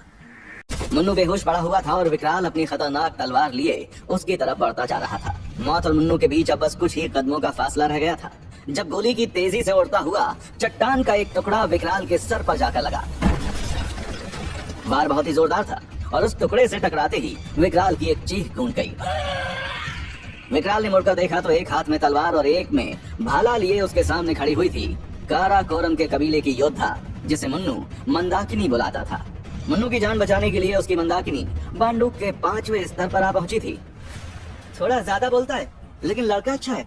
अभी मैं उससे और जान पहचान बनाना चाहती हूँ, तो तुम जो कोई भी हो यहाँ से चले जाओ। मुन्नू के इस वीरांगना मंदाकिनी की बात सुनकर विकराल बोला, तुझे पता है तूने किस पर वार किया है? अरे क्या बेवकूफी भरा सवाल है, अगर तुमको जानती तो तुम पर वार थोड़ी करती। मंदाकिनी की बात सुनकर विकराल बोला, लगता है महेशमती के नए वीरों को किसी ने विकराल की कहानी सुनाई नहीं है। अरे वो क्या है ना, हमारे यहाँ घटिया चीजों के बारे में बात करना कोई पसंद नहीं करता, और तुम तो देखने से अव्वल दर्जे के घटिया शख्स लगते हो। बस! विकराल से ये बेइज्जती बर्दाश्त नहीं हुई और उसने मंदाकिनी पर वार किया, लेकिन इससे पहले वो वार मंदाकिनी को छूता, मुन्नू बिजली की तरह दौड़ते हुए उसे वार से बचा चुका था। मुन्नू को अपने पैरों पर एक बार फिर से खड़ा देखकर विकराल गुस्से से दहाड़ा, लेकिन मुन्नू बीच में ही बोल पड़ा, यार वो तुम्हारी आखिरी बात समझ में नहीं आई, थोड़ा ढंग से समझाओ ना। विकराल बोला, मैं ही समर्जित हूँ। मंदाकिनी ने कहा, मुन्नू ये कोई सवाल जवाब का वक्त नहीं है, मैंने अपने बाबा से सुना है विकराल के बारे में, महेशमती का सबसे शैतानी योद्धा है ये। और क्या ये शैतानी योद्धा हमारे पिता हैं? ये तो मुझे नहीं पता। मन तो है कि तुझे बता दूं मैं सारा सच, लेकिन जब तू मरने ही वाला है तो क्या करेगा जानकर समरजीत की कहानी। हैरान मुन्नू समझ नहीं पा रहा था कि वो क्या करे। एक शैतान खुद को उसका बाप बता रहा था और वो बाप उसकी जान लेना चाह रहा था।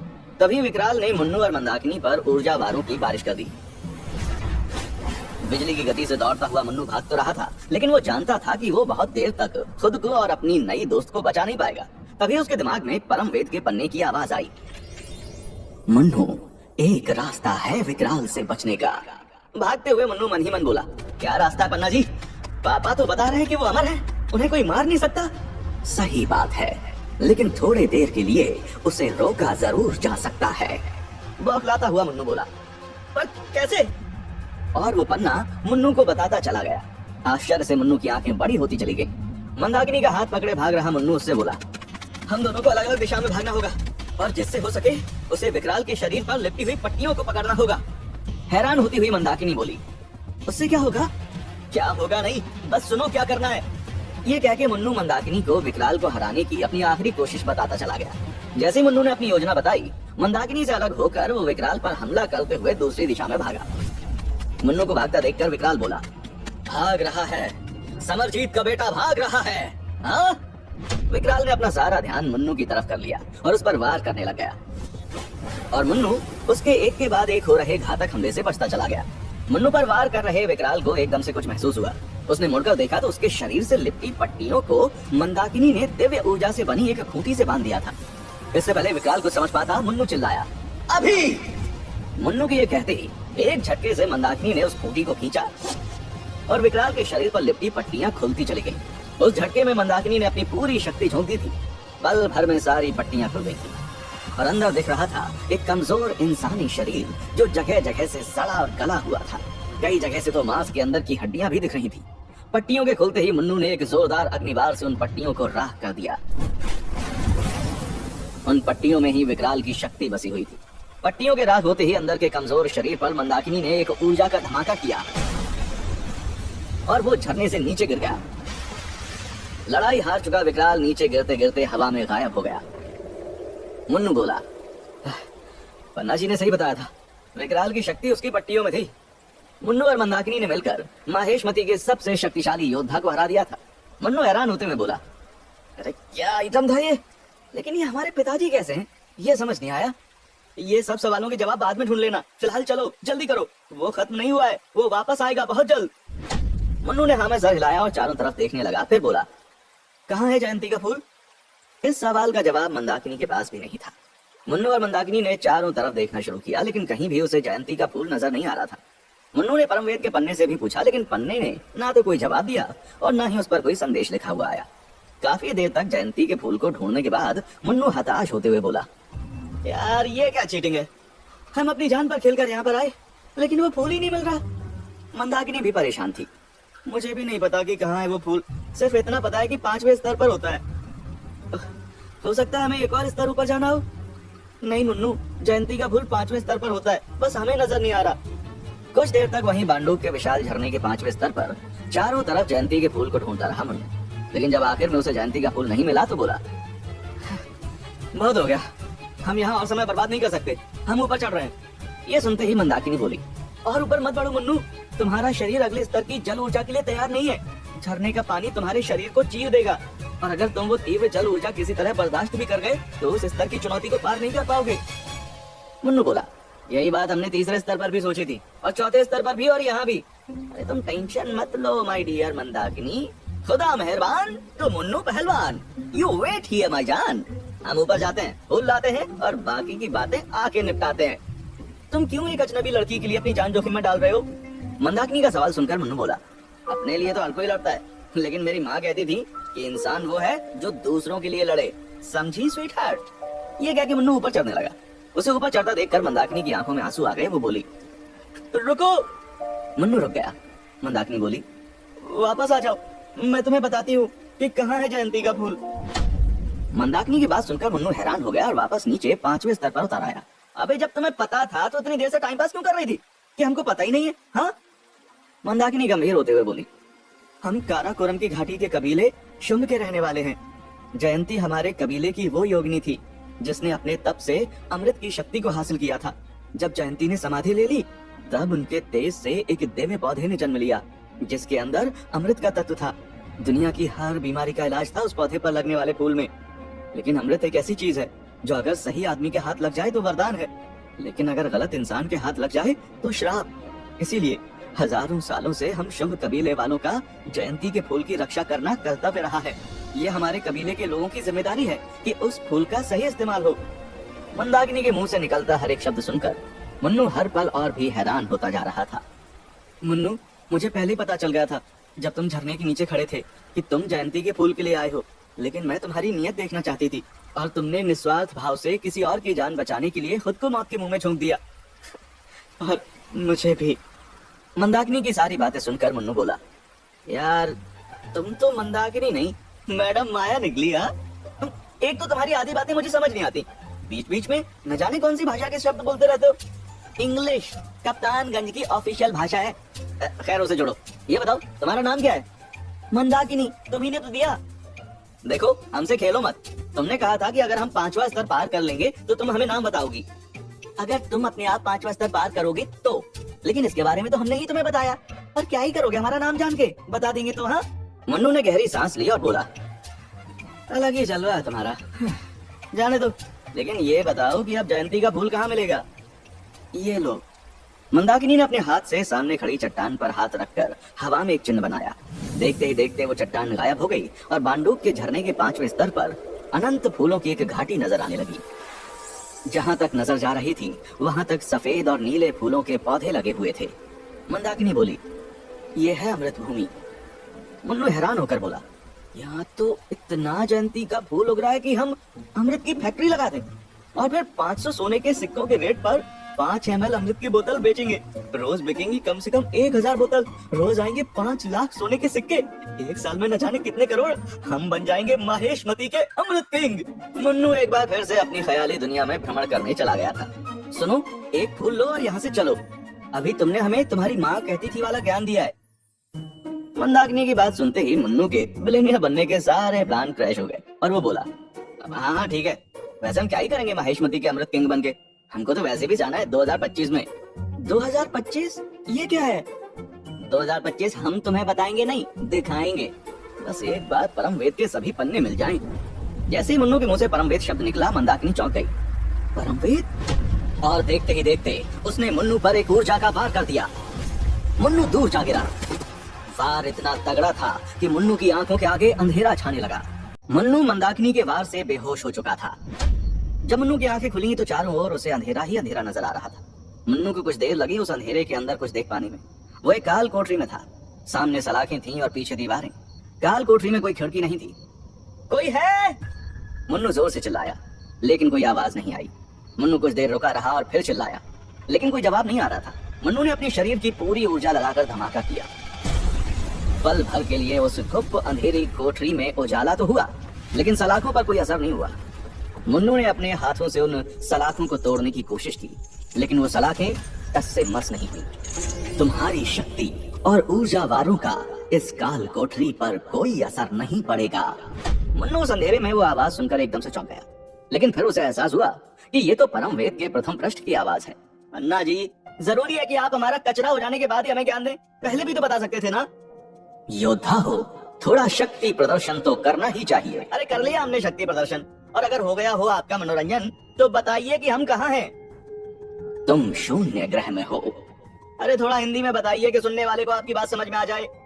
शून्य ग्रह धरती के नीचे बना एक ऐसा कारागार होता है जिसमें किसी तरह की तिलिस्मी शक्ति काम नहीं करती।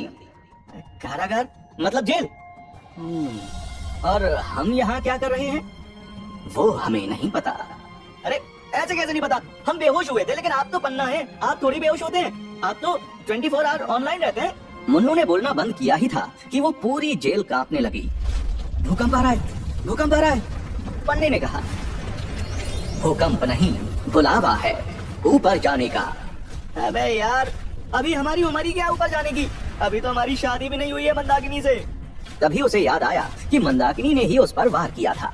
मुन्नू बोला, मंदाकिनी, तुमने आज मेरा दिल और खोपड़ी दोनों तोड़ दी। ठुकरा के मेरा प्रेम, मेरा इंतकाम देखोगी। कुछ ही पलों में उस जेल की छत ऊपर से खुल गई और पूरी जेल जमीन के अंदर से बाहर निकलने लगी। अबे यार, ये तो जेल की जेल बाहर निकल रही है धरती से। 5000 साल पहले माहेशमती वालों के पास लिफ्ट का सिस्टम था। कुछ ही पल में वो पूरी जेल बाहर निकल चुकी थी धरती के अंदर से, और देखते ही देखते सभी दीवारें भी जमीन में समा गई थी। आखिर मुन्नू खड़ा था एक मैदान में, और उसके चारों तरफ खड़े थे काराकोरम घाटी के सबसे शूरवीर कबीले, शुंभ कबीले के योद्धा। जैसे ही मुन्नू की नजर मंदाकिनी पर गई, वो उसको देखकर खुश हो गया और फिर तुरंत ही मुंह बना लिया। मुन्नू ने पलटकर देखा तो वो एक घने जंगल के बीचों बीच बने खुले मैदान में खड़ा हुआ था, जहाँ आदिवासियों की तरह दिखने वाले योद्धाओं ने उसे घेर रखा था।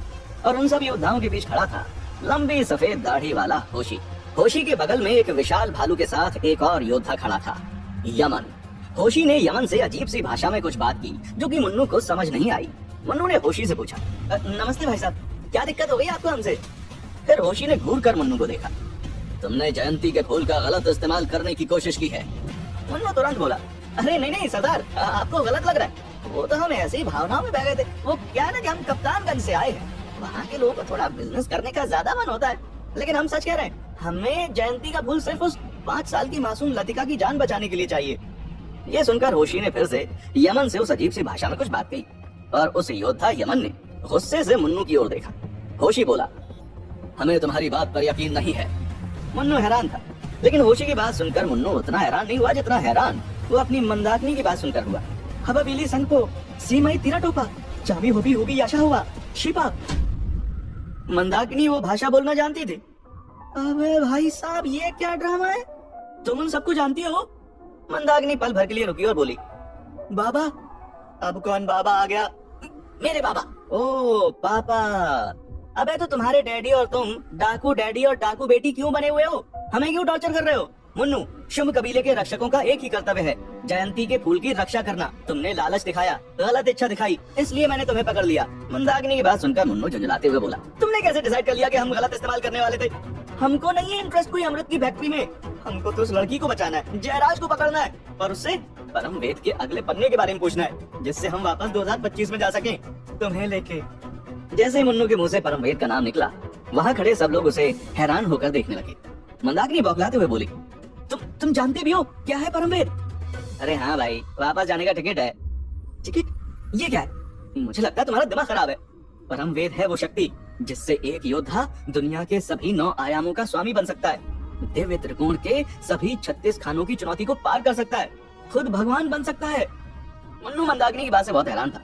उसने सोचते हुए अपनी जेब से परम वेद का वो पन्ना निकाला और बोला, इतना भी क्या खास है इस पन्ने में? माँ कहती थी कि ये रास्ता दिखाएगा, लेकिन एक पन्ना ही तो है। जय महाकाल, जय महाकाल। उस पन्ने को देखते हुए मंदाकिनी अपना सर झुकाकर अपने घुटनों पर बैठ गई, और अगले ही पल उस कबीले के सभी लोग अपने घुटनों पर थे, मंदाकिनी का पिता होशी भी। अरे यार, आप लोग सब ये घुटने पर क्यों बैठ गए? कुछ देर बाद जब सब लोग खड़े हुए तो होशी और यमन मुन्नू के पास चलकर आए और दोनों ने हाथ जोड़ते हुए मुन्नू से कहा, हमें माफ कर दीजिए, हम नहीं जानते थे आप इतने बड़े वीर हैं। मुन्नू थोड़ा अटपटा महसूस करते हुए बोला, हाँ बड़ा वीर हूँ मैं बड़ा वीर तो हूँ। मंदाकिनी बोली, जिस इंसान के पास परम वेद का पृष्ठ है उसके मन में छल हो ही नहीं सकता। मंदाकिनी अब मुन्नू पर यकीन करने लगी थी। तो आप हमें बता सकते हैं कि परम वेद का दूसरा पृष्ठ कहाँ मिलेगा? मुन्नू के इस बात के जवाब में होशी बोला, परम वेद के पृष्ठ के बारे में तो आपको सिर्फ इंडस के 21 बता सकते हैं। ये नाम मुन्नू को कुछ अजीब सा लगा। इंडस के 21? हाँ, वीर योद्धा इंडस के 21। आज से हजारों साल पहले धरती के पहले शहर इंडस में महाराज हड़प्पा स्वर्ग से किताब लेकर आए थे, जिससे उन्होंने धरती पर पहली मानव सभ्यता की शुरुआत की। ब्रह्मांड का समस्त ज्ञान था उस किताब में, जिसे कहते थे परम वेद। परम वेद की शक्ति से हड़प्पा ने इंडस तो बसा दिया, लेकिन उसकी शक्ति से वो पागल हो गया। उसने बाकी आयामों का राजा बनने की सोची और सभी आयामों के साथ जंग शुरू कर दी। पूरे ब्रह्मांड में आतंक मचा और हुआ ब्रह्मांड का महायुद्ध। आखिर में 21 शूरवीर योद्धाओं ने ताकत के नशे में चूर हड़प्पा को खत्म कर दिया। लेकिन परम वेद की शक्ति को संभालना किसी भी एक व्यक्ति के बस की बात नहीं थी। तो उन 21 शूरवीरों ने परम वेद के 21 टुकड़े कर दिए और हर पन्ना एक वीर के पास चला गया और वो सब एक दूसरे से अलग अलग हो गए, कभी ना मिलने का वचन लेके। पूरी बात सुन रहा हैरान मुन्नू बोला, परम वेद को क्यों बांटा? हमें समझ में आ गया, लेकिन इस जुदाई की वजह? अगर दो योद्धा एक दूसरे के आसपास रहते तो उनके मन में परम वेद के 2 हिस्सों का लालच बनता, फिर वो बाकी हिस्सों को जोड़ना चाहते। मुन्नू कुछ पल हैरान खड़ा रहा और खुद से बोला, साला ये सब ड्रामा चल रहा था हजारों साल पहले, लेकिन माँ के पास ये पन्ना कहाँ से आ गया? मंदाकिनी जो ये बात सुन रही थी बोली, परम वेद दुनिया के अलग अलग हिस्सों में होने के साथ साथ समय की धारा के अलग अलग हिस्सों में भी है। शायद कोई योद्धा अभी से 300 साल आगे के भविष्य में है, कोई योद्धा अभी से 2000 साल पहले के अतीत में है। ये तो क्या बोल रहे हैं? ये तो साला वो इंग्लिश पिक्चर देखे थे हम, वो डॉक्टर ट्रेन और वो सब हीरो वाली फिल्म रिवेंजर में। होशी बोला, ये फिल्म क्या होती है? मुन्नू कुछ सोचकर बोला, हम जल्दी ही माहेशमती में फिल्म का कॉन्सेप्ट इंट्रोड्यूस करेंगे, तब आप देख लीजिएगा। लेकिन क्या आप हमें इस चिन्ह के बारे में कुछ बता सकते हैं? ये कह के मुन्नू ने अपनी जेब से वो कागज निकाला जो उसे कांस नगरी के महल में जब वो युवराज के निमंत्रण पर वहां रात गुजार रहा था तब मिला था। वो कागज जिस पर उसे दूसरे पन्ने के बारे में संदेश मिला था। उस कागज पर लगी मोहर को देखते ही होशी बोला, यही तो है इंडस के 21 की निशानी। मुन्नू बोला, यानी वो हमसे कांटेक्ट संपर्क करना चाहते हैं? होशी और शंभ कबीले के सभी लोग हैरान थे। मुन्नू फिर बोला, ठीक है सर, हमें चलना चाहिए। हमें इस पन्ने ने संदेश दिया है कि हमें पहले जयराज को पकड़ना है। जयराज का नाम सुनकर होशी के बगल में खड़ा यमन बोला, तुम कांस नगरी के वीर जयराज चौहान की बात कर रहे हो? लेकिन वो तो अब शैतान जयराज बन चुका है। उसको हराने के लिए या खत्म करने के लिए तुम्हें चांबा की शक्ति चाहिए होगी। चांबा की शक्ति? हाँ, जयराज पर किसी ऊर्जा शक्ति का वार काम नहीं करेगा। तुम्हें उसे युद्ध में हराना होगा और उसमें तुम्हें चांबा धातु के हथियारों की जरूरत होगी। तो बताइए वो हमें कहाँ मिलेंगे? परमवेद के पन्ने का आदेश है कि हम जयराज को पकड़ें और तभी हमें अगले पन्ने का पता लगेगा। यमन बोला, लेकिन तुम्हें दूसरा पृष्ठ क्यों चाहिए? हमको सभी 21 पन्ने ढूंढकर वापस 2025 में जाना है। ये सुनकर होशी के चेहरे पर परेशानी आ गई। लेकिन यही तो नहीं करना। परम वेद को जोड़ना इस ब्रह्मांड का अंत कर सकता है, तभी तो उसे तोड़ा गया था। मुन्नू बोला, लेकिन ये तो पन्ना ही हमको बता रहे हैं करने के लिए। होशी बोला, क्यों? परम वेद की शक्ति योद्धाओं को अपना गुलाम बनाना चाहती है, समझे तुम? ये परम वेद दिव्य शक्ति नहीं, दिव्य शैतान है। हम तुमको ये नहीं करने देंगे। हम तुमको परम वेद के टुकड़ों को नहीं जोड़ने देंगे। परम वेद की वजह से 1000 सालों तक चला था ब्रह्मांड के 9 आयामों का महायुद्ध। और शायद तुम्हें पता नहीं, परम वेद को रखने वाला इंसान परम वेद के हाथों ही मारा जाता है, वो भी तड़प तड़प के, धीरे धीरे। ये सुनकर मुन्नू की हवाइयां उड़ गईं। अबे यार, हम जिसका रक्षक बनेंगे वही हमारा भक्षक बनेगा। पन्ना जी, ये क्या धोखाधड़ी है? मुन्नू ने पूछा, पर पन्ने का कोई जवाब नहीं आया। तभी सभी शुंभ रक्षकों ने मुन्नू को घेर लिया और यमन बोला, तुम कहीं नहीं जा रहे हो वीर योद्धा मुन्नू, तुम्हें यहीं बंदी बनकर रहना पड़ेगा। मुन्नू हैरान था, ये भक्त फिर से भक्षक मोड में कैसे आ गए? आखिर क्या है परम वेद का सत्य? कौन है ये इंडस के 21? क्या परम वेद के पन्ने ने मुन्नू को अपने वश में किया हुआ है? कैसे निकलेगा मुन्नू शुंभ कबीले से और कैसे लतिका की जान बचेगी? कैसे मुन्नू जयराज को खत्म करेगा? जानने के लिए सुनिए